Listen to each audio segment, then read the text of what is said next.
Shalom, selamat pagi saudara-saudara yang senantiasa diberkati dan bersukacita di dalam Tuhan. Kita berjumpa lagi dalam program Renungan Harian Toraya, edisi Kamis 5 September 2024. Sebelum bersama kita membaca dan merenungkan firman Tuhan, mari kita berdoa. Bapa kami dalam kerajaan surga, dikuduskanlah namamu. Terima kasih saat ini kami bersyukur untuk setiap anugerah kasih-Mu.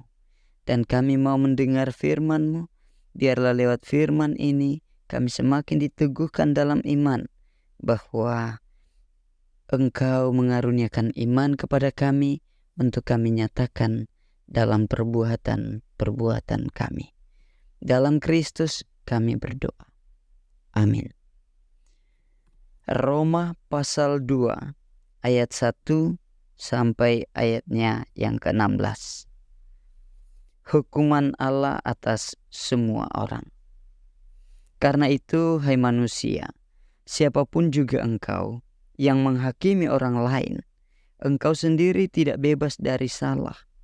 Sebab dalam menghakimi orang lain, engkau menghakimi dirimu sendiri, karena engkau yang menghakimi orang lain melakukan hal-hal yang sama.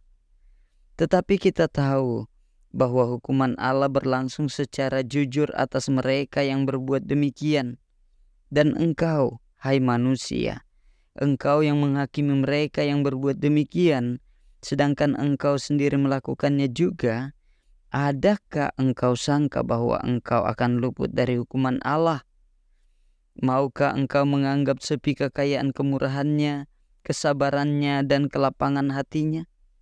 Tidakkah engkau tahu bahwa maksud kemurahan Allah ialah menuntun engkau kepada pertobatan? Tetapi oleh kekerasan hatimu yang tidak mau bertobat, engkau menimbun murka atas dirimu sendiri pada hari waktu mana murka dan hukuman Allah yang adil akan dinyatakan.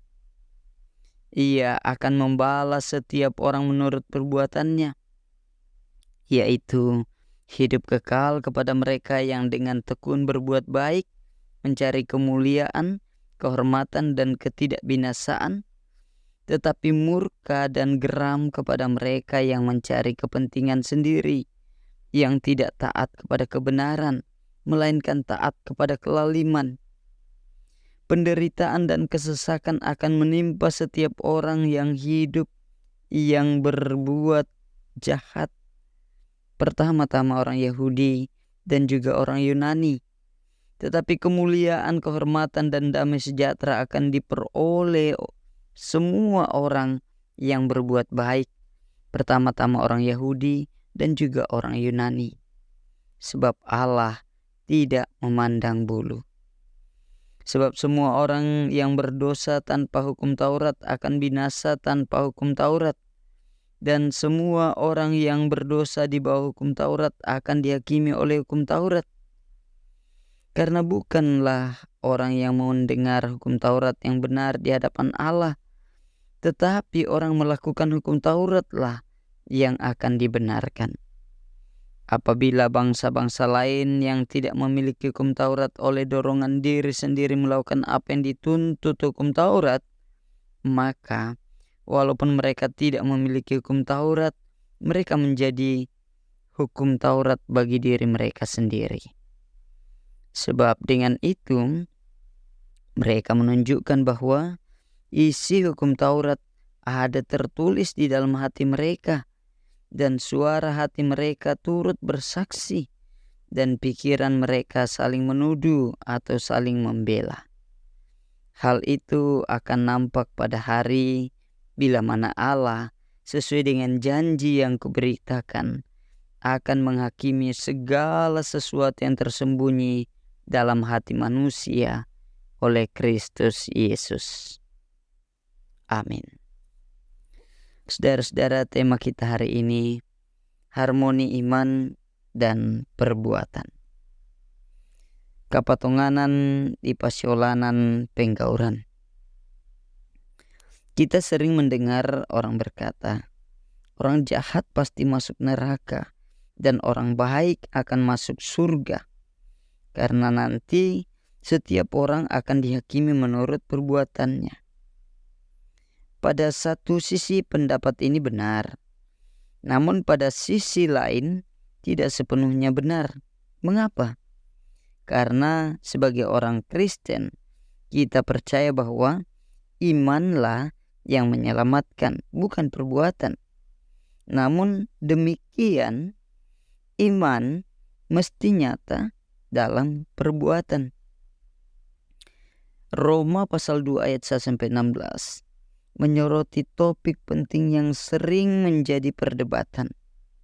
Penghakiman menurut perbuatan. Paulus memanfaatkan konsep ini yang berakar dalam Yudaisme bait Allah untuk menyampaikan bahwa semua orang akan dihakimi berdasarkan perbuatan mereka di hadapan Tuhan pada pengadilan akhir. Namun perlu dipahami bahwa penghakiman bukanlah jalan untuk memperoleh keselamatan. Paulus menegaskan bahwa Injillah yang menyelamatkan manusia. Jadi, perbuatan dalam konteks penghakiman eskatologis ini adalah cerminan iman.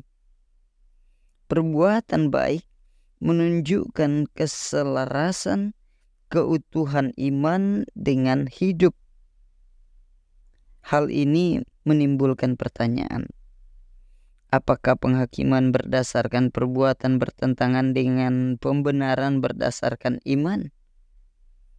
Saudara-saudara, kalau menurut Paulus, perbincangan ini menekankan pentingnya perbuatan yang selaras dengan iman kepada Tuhan. Perbuatan kita sejatinya wujud dari iman yang sejati.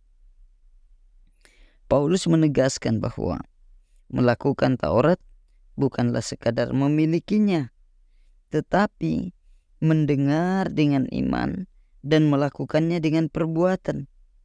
Iman dan perbuatan adalah dua aspek yang tidak terpisahkan, melainkan saling melengkapi dalam kehidupan Kristen. Dengan demikian, iman yang sejati selalu mewujud dalam perbuatan baik. Karena itu saudara-saudara, renungkanlah dan pastikan bahwa iman kita terwujud dalam tindakan nyata yang memuliakan Tuhan. Amin. Bapa di surga, terima kasih untuk firman-Mu yang boleh kami dengarkan saat ini. Mengajarkan kami untuk menyatakan iman kami dalam perbuatan yang seturut dengan kehendak Allah. Di dalam Tuhan kami Yesus Kristus, kami berdoa. Amin.